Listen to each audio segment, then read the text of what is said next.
evening, and thank you for joining us. My name is Leanna Orsua. I'm the membership manager here at the Santa Barbara Museum of Natural History.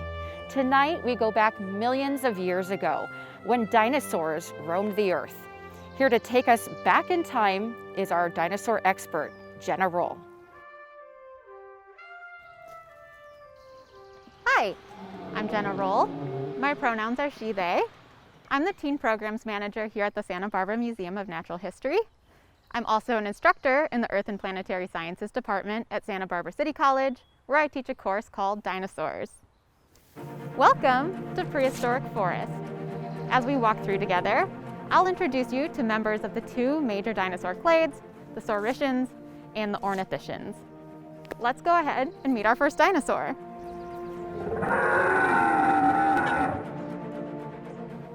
Here we have Stegosaurus, a type of ornithischian dinosaur, iconically known for having large plates on its back and spikes on its tail. The Stegosaurians were most abundant and diverse during the Jurassic period.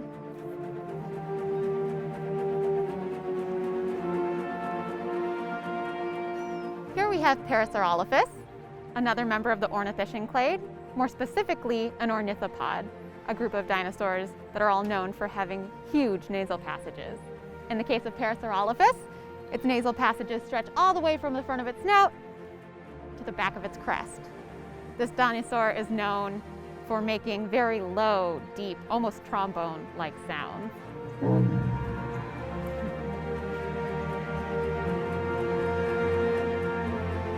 Here we have Eoplocephalus, another member of the ornithischian group. Eoplocephalus is a type of Ankylosaurian, a group that is known for having very thick dermal armor that spans the entirety of their body, leading down to their club tail. Here we have Triceratops, yet another member of the ornithischian group. Triceratops is iconically known for having 3 horns on its head, hence tri. And although it's not closely related to birds, Triceratops has a beak, which it used for cropping vegetation.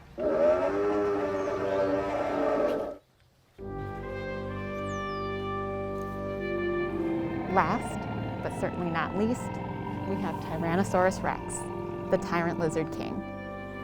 T-Rex had conical or cone-shaped teeth that were perfect for not only ripping flesh, but also crushing bone. T-Rex is the only member of the Saurischian group here in the prehistoric forest, representing a pretty accurate ratio of predators to prey.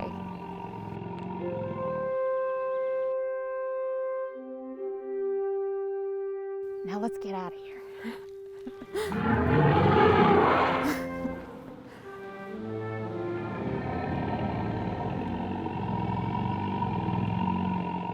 Thanks for joining us. As I stated in my introduction, I'm Jenna Rolle, and for one night only, I suppose I am Curator of Teen Programs.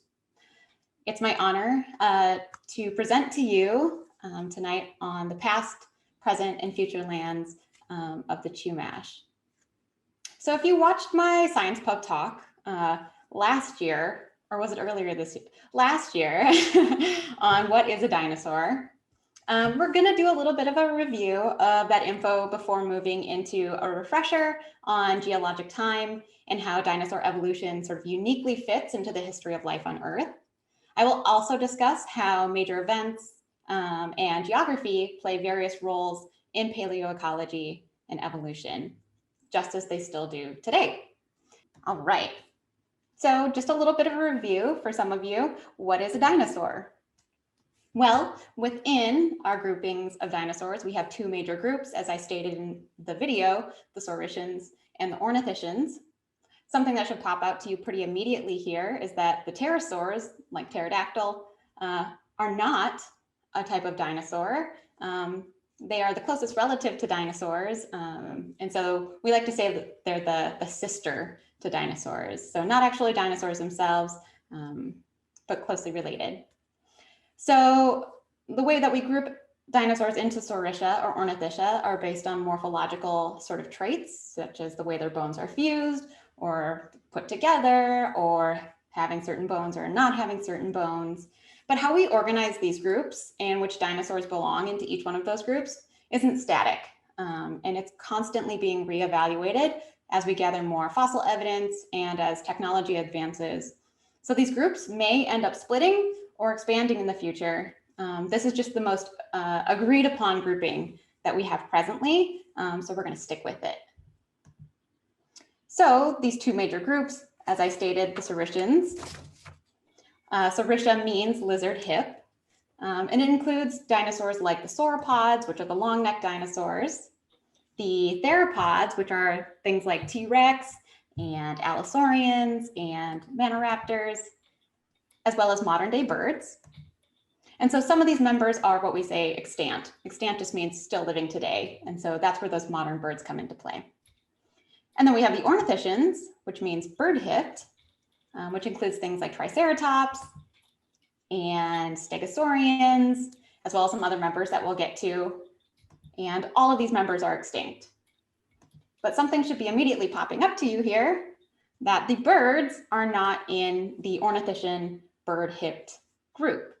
And really, all this is maybe the biggest misnomer to exist in paleontology. But when paleontologists were first discovering dinosaurs, they noticed that ornithischian dinosaurs have very similar hips to the types of hips birds have today. We call those a backward-facing pubis, and they evolved to those characteristics independently of one another. So they did not share that trait with an ancestor, but evolved it independently from one another. All right, so let's hop into geologic time. The geologic time scale.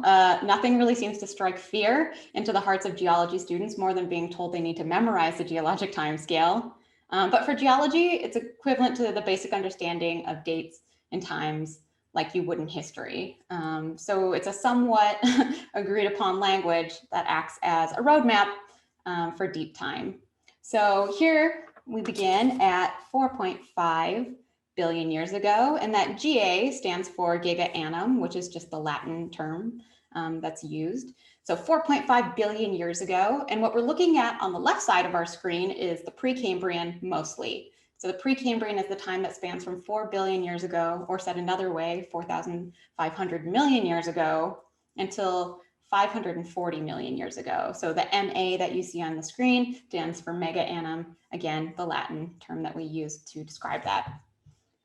We're not going to talk about the Precambrian tonight, even though it's the time in Earth's history that spans the longest. What we're going to focus in on is the Phanerozoic. So you see it here on the left as a tiny piece at the top, but it's being expanded out on the right so that we can sort of dive in and take a closer look at it as we go along.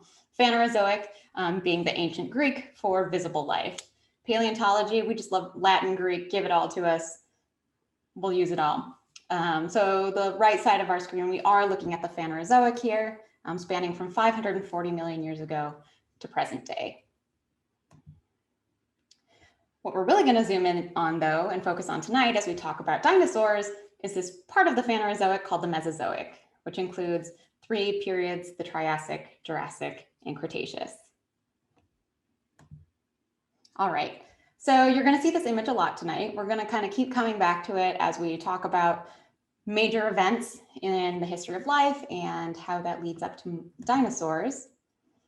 So our first dinosaurs appear in the mid-early Triassic. But before that, some major Earth events set the stage for that appearance. So at 250 million years ago, we have a major mass extinction, actually the Earth's largest mass extinction, the Permian mass extinction. This wiped out a bunch of animals and organisms that were living previous during the Paleozoic, and sort of some members of ecosystems became losers and some became major winners. And so there were a lot of factors that went into this mass extinction. If you ever catch me on the museum campus or Sea Center campus and you bring up the Permian mass extinction, I will just go off. This is what I studied in my master's, and so it is near and dear to my heart. But I digress. So this mass extinction is what sets the stage for our first dinosaurs. And while there were a lot of factors that led up to that extinction event and that created that mass extinction event, one of the major things was the creation of our last supercontinent, Pangaea. So that's what we're looking at here. This is what our geography, our paleogeography would have looked like during the Triassic period. Pangaea had just coalesced and formed. And so it really changed the environment and way that things sort of circulated on our planet. It meant that the interiors of the continents became really hot, windy, and dry, which is a major factor for climate. So if you were an organism that was not adapted to that climate prior to this, you were really on the losing end. I grew up in South Dakota, and so every time I think of the interiors of Pangaea, I just think of South Dakota. So if you've ever been there, it's like that, I assume. But then we also have major shifts in ocean circulation. So as some of you may know today, we have these beautiful things in our oceans called gyres that circulate hot and warm, or warm and cold water around the planet, and has a huge effect on climate overall. But here, when we have a major supercontinent, basically ocean currents become like a NASCAR race, just around and around and around, and it's not really good for cycling nutrients. All of that has a... You have a question if you'd like to Yeah, let's hear it. Okay. Sure. So the question is, how early did dinosaurs begin to exist?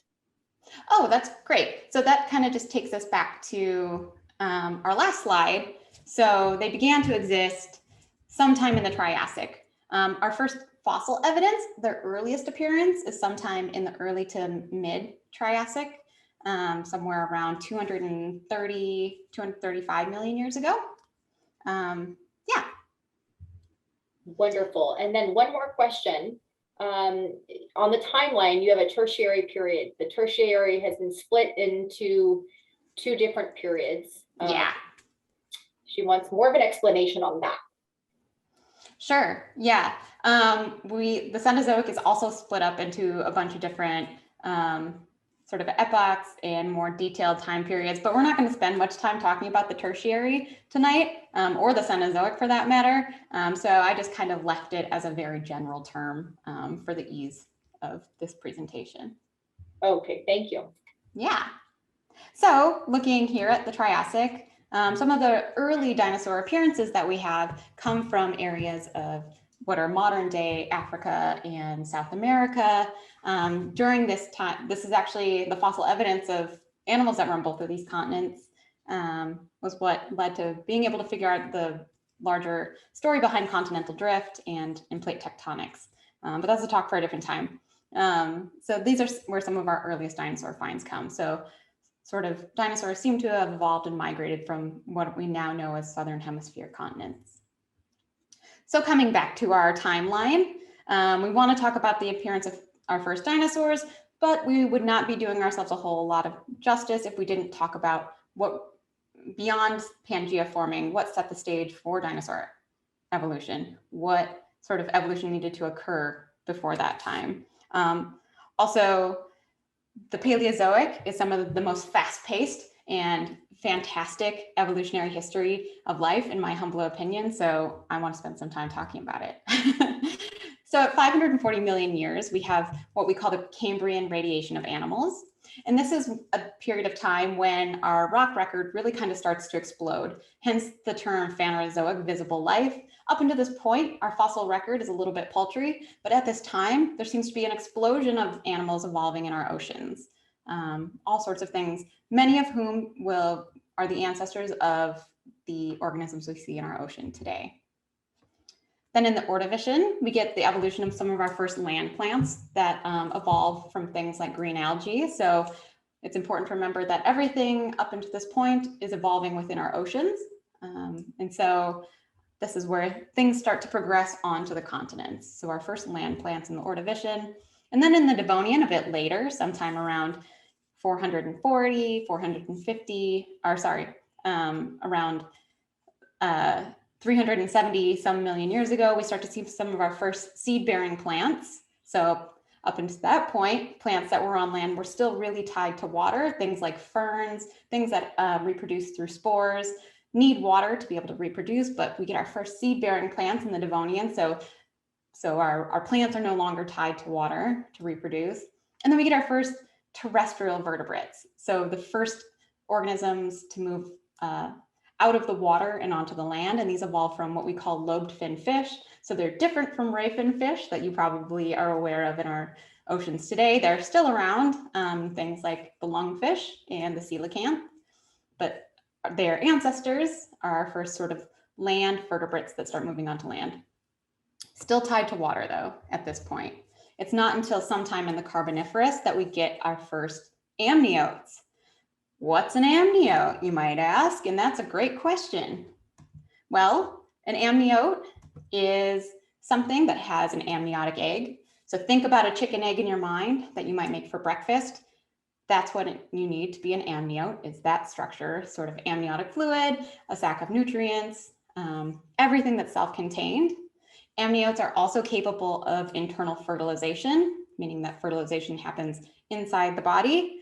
They also have waterproof skin, which does not mean that water doesn't come in. It means that it keeps water in to our body. So again, as we move away from the water, we're like taking the water with us as we evolve. And then improved lungs for being able to breathe on land. Breathing on land, very different than breathing in water. You probably don't need that explained to you. So everything you see here on this cladogram is a type of amniotes. A type of amniote, reptiles, which includes turtles, lizards, crocodiles, dinosaurs, pterosaurs, and you might see this word here, synapsids. Well, that's us. We are also amniotes, whether you are a marsupial or a placental mammal like a tiger or a human.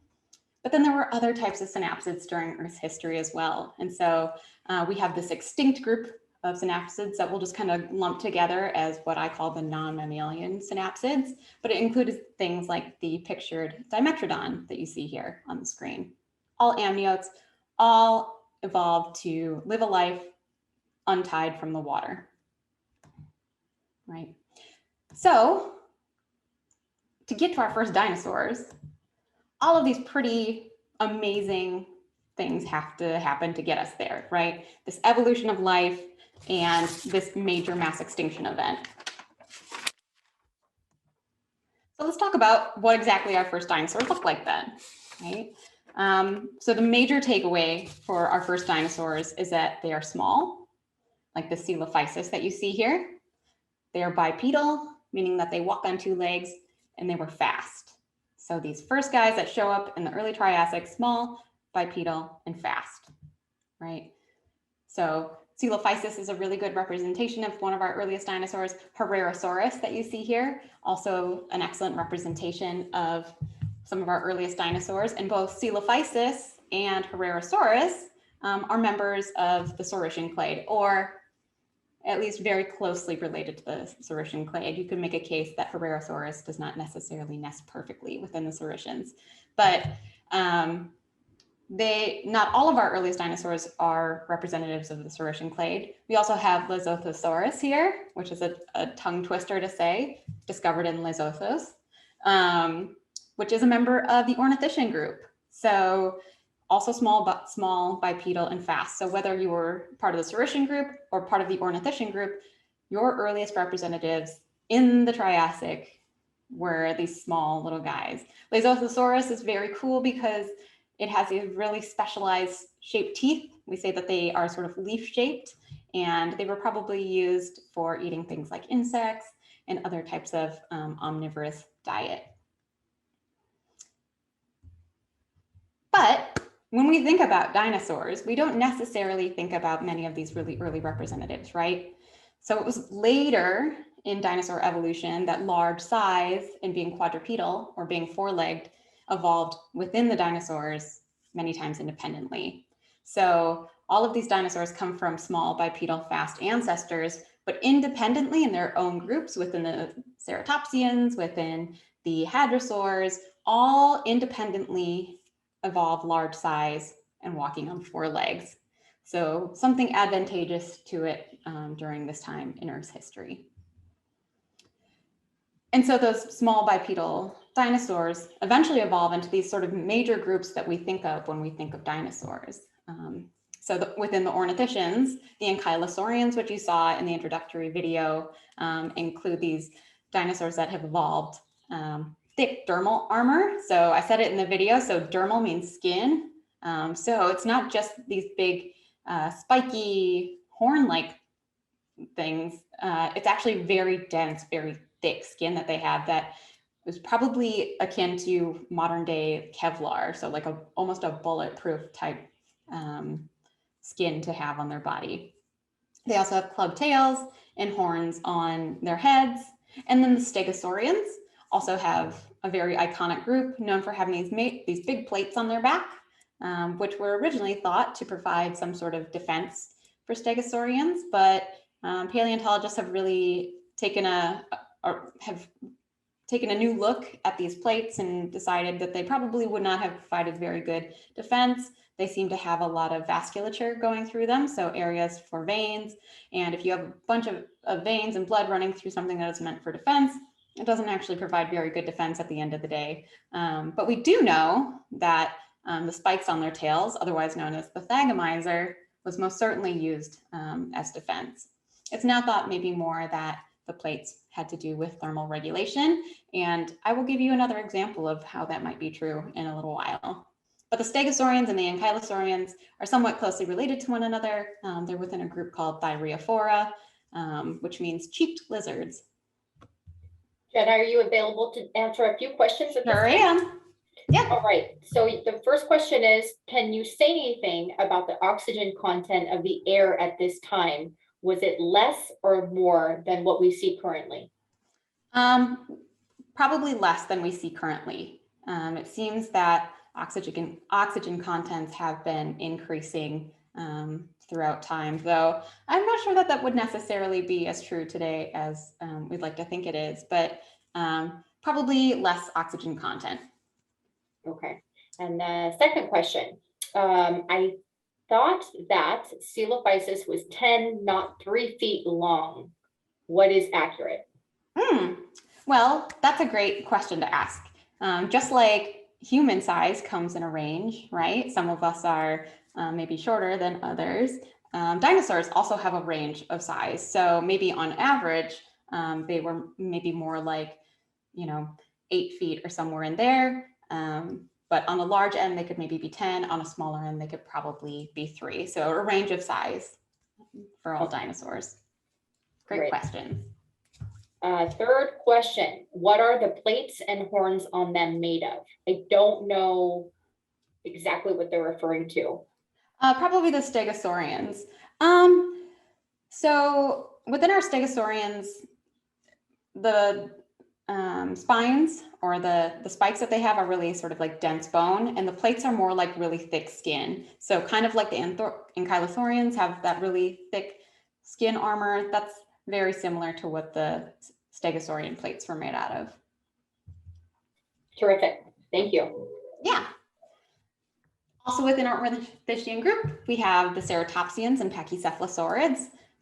So the Ceratopsids are, when you think of Triceratops, Triceratops is sort of the poster child for the Ceratopsians, but there's actually a tremendous amount of diversity within the Ceratopsians, including sort of Diablosaurus and some that have 10 spikes on their heads, all sorts of arrangements of spikes on their face, all over their frill. We call these groups of dinosaurs the margin heads because they have either a big exaggerated frill on their head, or like in the case of Pachycephalosaurus that you see here on the right, it has this sort of spiky margin that runs along the back of its skull, and then a thick dome on the top of its head that it probably used for either battling one another or defense against other types of dinosaurs. Pachy means thick, ceph means head, so it's the thick head dinosaurs. Also within our Ceratopsian group, I would be remiss not to mention our smallest member of the Ceratopsians, the Psittacosaurids, or Psittacosaurids, however you would like to pronounce it. These guys are quite small in comparison to their larger cousins, and many of them were actually bipedal, walking on 2 legs. So they sort of retained some of the ancestral characteristics of some of the earlier ornithischians. And then the last members of our group of ornithischians are Hadrosaurids and Iguanodontids. These are more often referred to as the duck-billed dinosaurs. Everybody in this group is known for having very large nasal passages, as I said, while talking about Parasaurolophus in the backyard. So I like to think of the Hadrosaurids and Iguanodontids as like the loud cows of the Mesozoic.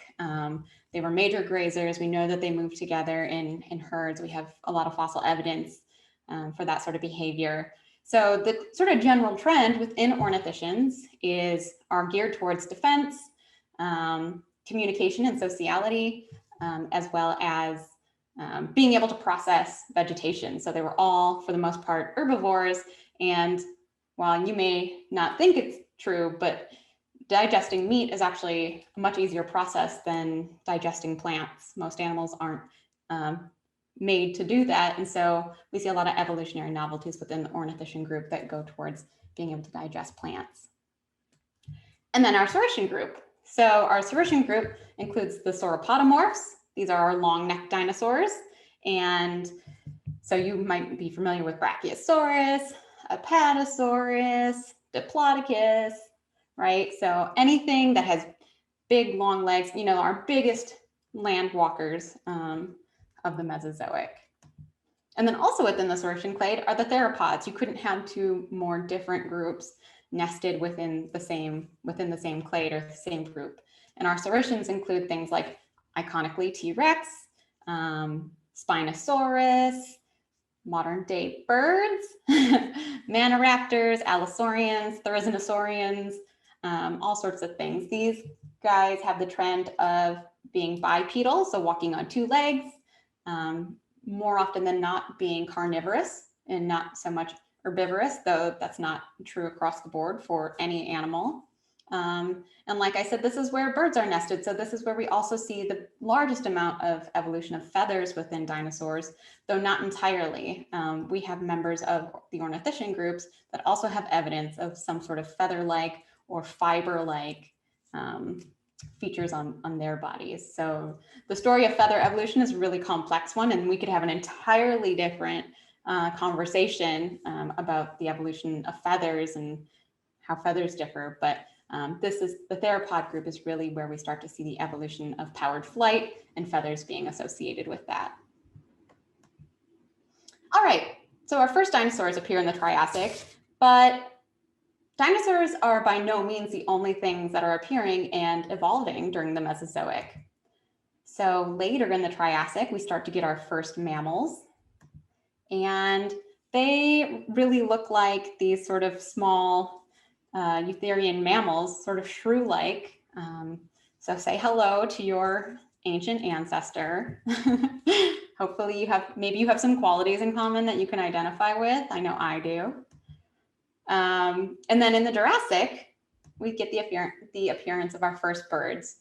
And so one of those first birds is Archaeopteryx. And don't come at me in the comments. Archaeopteryx is sort of this bird ancestor. So it probably doesn't nest, as we say, although that is very punny. It may not belong to the group of modern day apes. It may be its earliest, closest ancestor, but it's the first thing that appears in the fossil record that can identifiably be linked to birds, right? You look at Archaeopteryx and you think, yeah, I can see that appearing in a modern day. Archaeopteryx was somewhere around the size of a raven or a crow, and actually likely had feather coloring very similar to a raven or a crow. But it maintains some of its characteristics of sort of non-avian ancestors, as well as some distinctly avian qualities as well. So we get our first birds during this time as well. Let's check back in with what the Earth looked like during the Jurassic. So as mammals are starting to show up and get a foothold in ecosystems, as birds are showing up, Pangea is beginning to split into a northern and southern continent, with that central Atlantic Ocean forming in between the two of them. This is great news for climate on the planet. So instead of things being really hot and dry, things are still really hot, but becoming less dry and a bit more humid during the Jurassic. So environmental conditions are sort of easing up and getting a little bit more pleasant. The Jurassic is also the time when we have the largest abundance and diversity of our Sauropodomorphs, our largest dinosaurs during the Mesozoic, as well as our Stegosaurians, which are also quite large.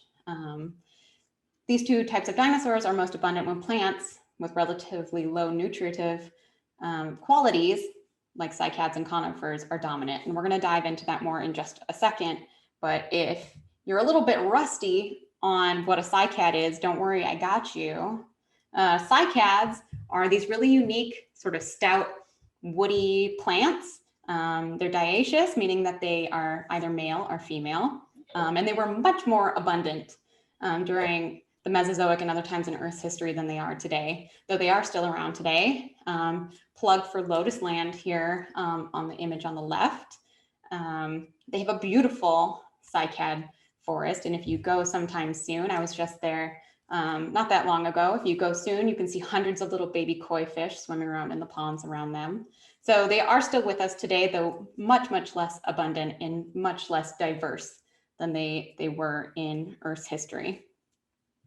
Jenna, we have a few questions that have been posted. Let's see, the first one is anonymous question. I learned that ankylosaur babies did not have much armor. So why do the ankylosaur babies at the prehistoric forest have armor? Ooh, that's a good question. I don't have the answer to it.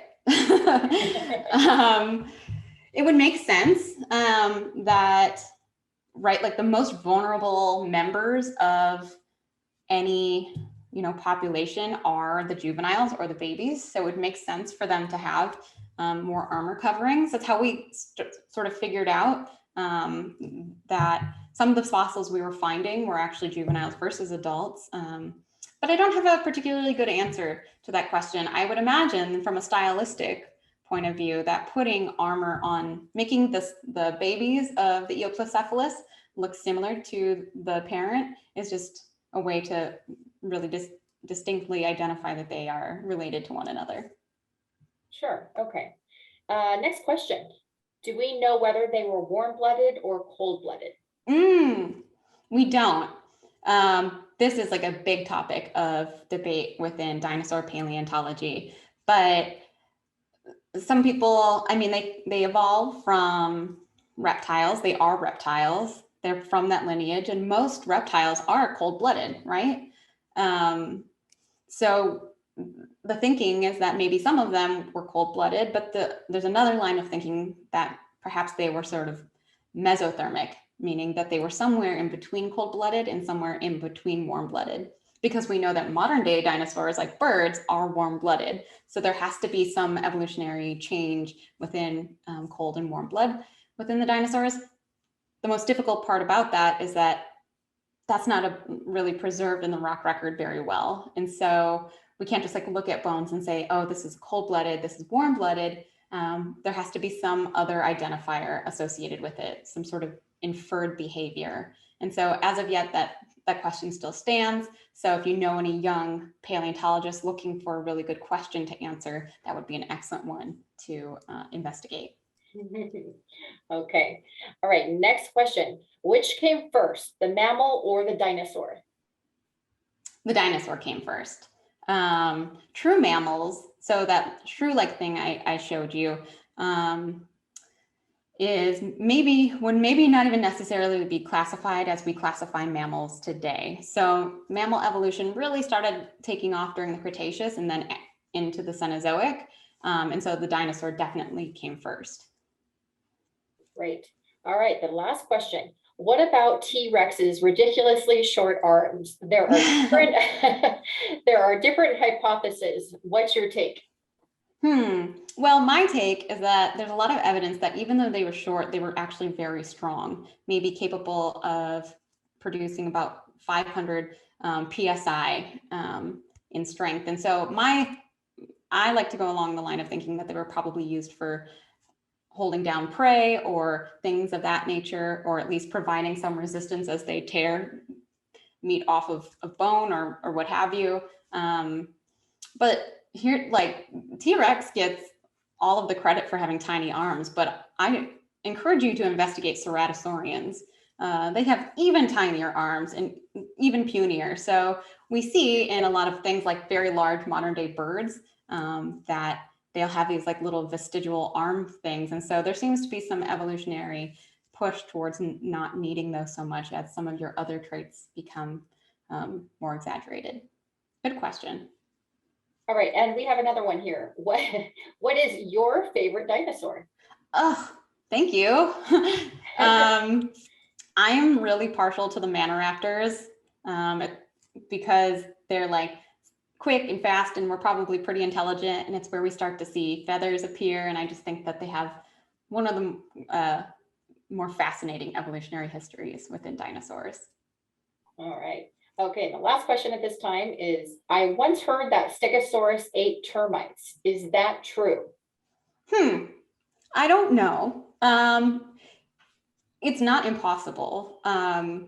It's really interesting that, so there's been a lot of research into dinosaur coprolites, so dinosaur poop, and they've been finding that what they expected was to find a bunch of, plant material in a lot of these coprolites, but they've also found a lot of crustacean fossils and a lot of arthropod fossils. So dinosaurs were probably not strictly like herbivorous. They were probably omnivorous, just like us, and so eating other things to supplement nutritional needs within their diets. Okay, great. Thank you very much. Yeah. Okay, so the natural question is, why so big?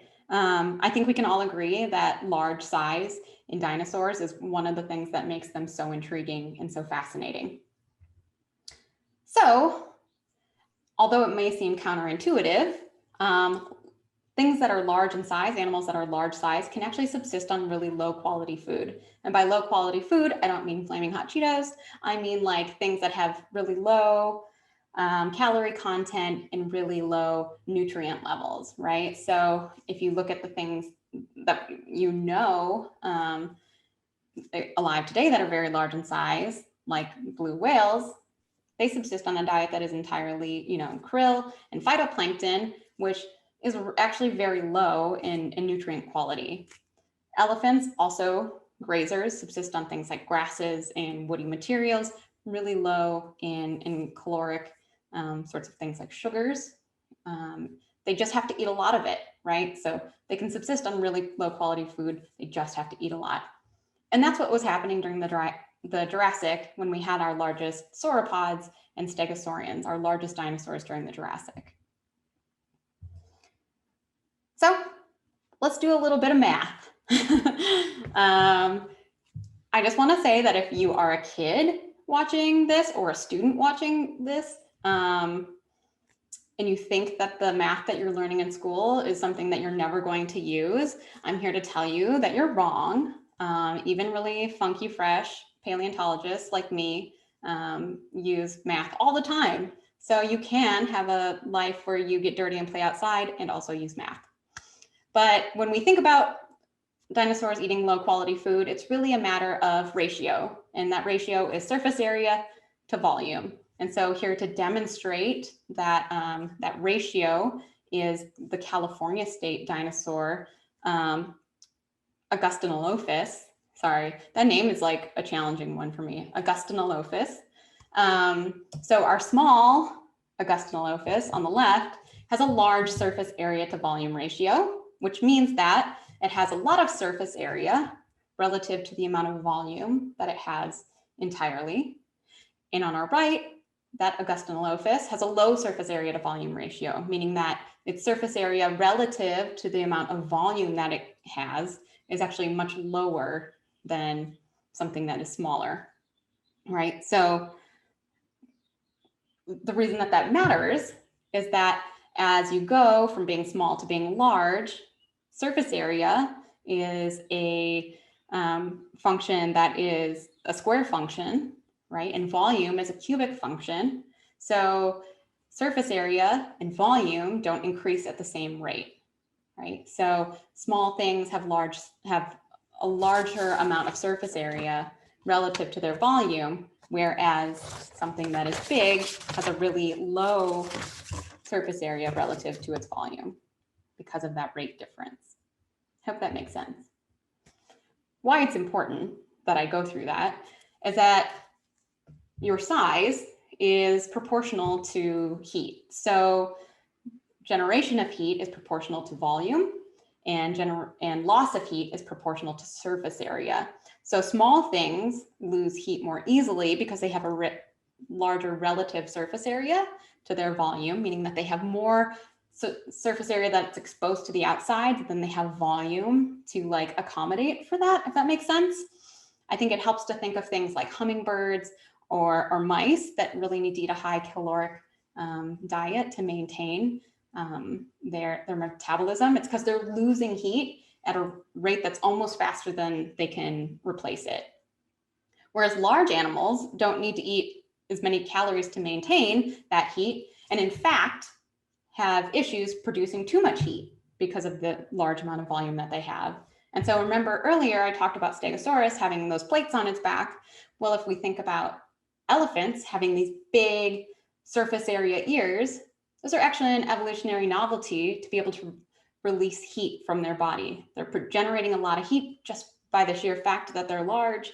And so having those big sort of panels that they can have vasculature in helps them to reduce that heat. So large things don't need to eat as highly caloric food because they're already producing enough of that heat generating energy already.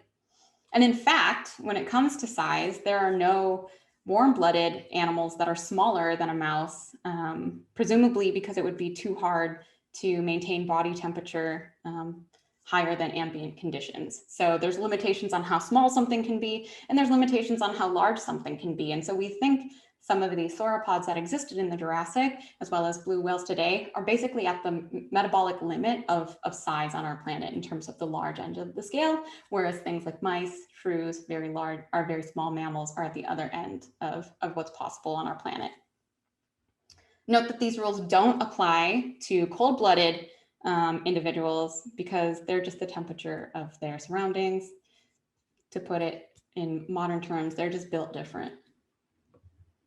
Right. So how does, plant abundance during the time of the Mesozoic affect dinosaur diversity in this whole size thing? Well, during the Triassic, we have a lot of sort of non-flowering plants. So we have things like lycopods, which you might know as the club mosses or the creeping cedars. They are still around today, though in much less abundance than they were during the Triassic, as well as some of our seed ferns. And so what we're looking at here are just 3 groups of ornithischians. I haven't put the theropods in here, but you can imagine that their abundance also matches that of these grazers. I think many of you know that as abundance of grazers go up, abundance of predators goes up as well. That's a sort of symbiotic relationship. So you can imagine that sort of imprinted on this as well. So we have our ornithopods, our sauropods, and our ceratopsians in Triassic. And you can see that diversity of those dinosaurs is quite low. We move into the Jurassic, and sort of the abundant foliage are things like conifers. So those are like our needle pines and things like that, as well as the cycads and ginkgos. Ginkgos may be my favorite plant. Also one of these very unique plants that's the only one of its kind in its clade. But again, these sort of low nutrient quality plants in the Jurassic, but this is where we see the highest abundance and diversity of our Sauropodomorphs and Stegosaurians and things of that nature. Ornithopods kind of start to get this bump towards the end. And then in the Cretaceous, conifers and angiosperms are the major food source and plants that are available. And this is when angiosperms first appear. Angiosperms, said another way, are flowering and fruiting plants. So as you are well aware, fruits and flowers have much more sugar and nutrient value to them. And so what we see during the Cretaceous is a co-evolution of dinosaurs and plants and angiosperms together. So having all of this nutrient value that suddenly shows up is a huge boon to dinosaur diversity. And along with that, we start to see a decrease in some of the sizes of some of our dinosaurs as well, like actual physical sizes, right? So our first flowering plants show up and they radiate and dominate from there on out. So I'm not just talking about like the orange and lemon trees that we have around here. Every grass is an angiosperm and flowering plant. So grasses just explode during the Cenozoic and have a whole nother effect on life. And so because of this sort of explosion of new food sources, dinosaurs also have their highest diversity and abundance during the Cretaceous, right? Which is sort of capped by this next mass extinction event that we have at 65 million years ago. But we're getting a little bit ahead of ourselves.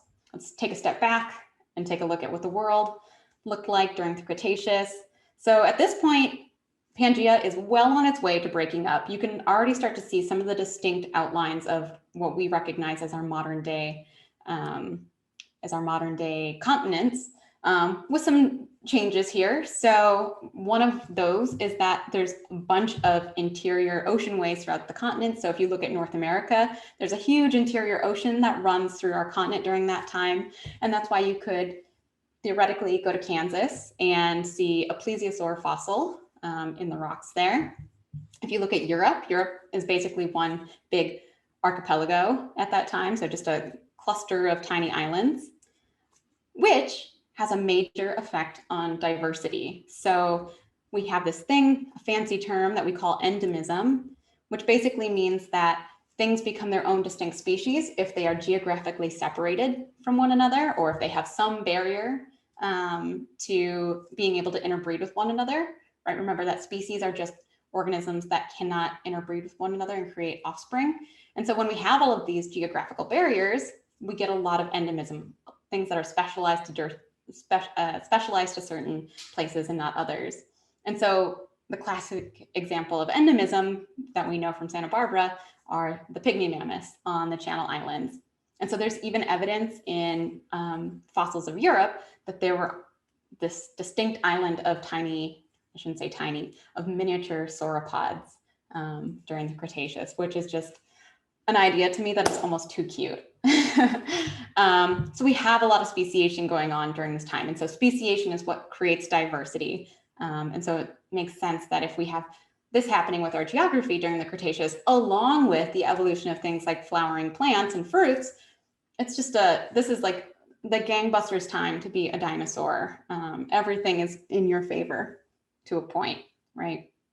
Also, with all of these continents splitting apart, our ocean circulations start to come back. And so temperatures again kind of start to decrease a little less and less hot throughout the Mesozoic. And here we have a nice sort of less dry, less humid, less hot environment, much more amenable to life, right? How is this reflected within our prehistoric forest? So glad you asked. So we actually have a pretty realistic ratio of diversity of these two time periods within the Mesozoic. We only have one Jurassic dinosaur, the Stegosaurus, but we have four Cretaceous dinosaurs, Triceratops, T-Rex, Parasaurolophus, and Eoplocephalus. So we actually have not only a very good ratio, like very scientifically accurate ratio of predators to prey in the prehistoric forest, we have a very good, scientifically accurate ratio of Cretaceous to Jurassic diversity within the prehistoric forest. So I hope that you can take like some of these nuggets of information, and when you come visit the prehistoric forest yourselves, like bring your family, you can sound like an absolute like expert on dinosaurs.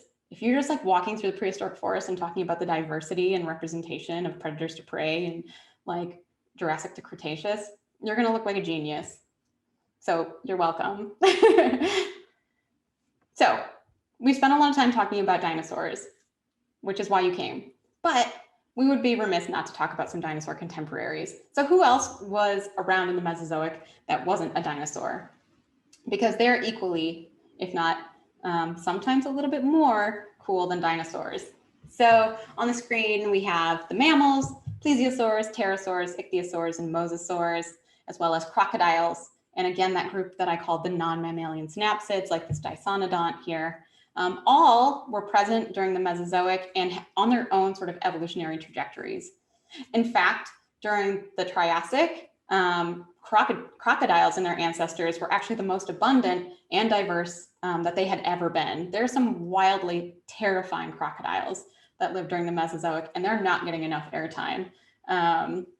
As well as these really wacky non-mammalian synapsids. Again, that Dinosaur in the bottom right corner is actually more closely related to us than it's more closely related to us than related to any other types of reptiles or dinosaurs, even though it doesn't particularly look closely related to us, right?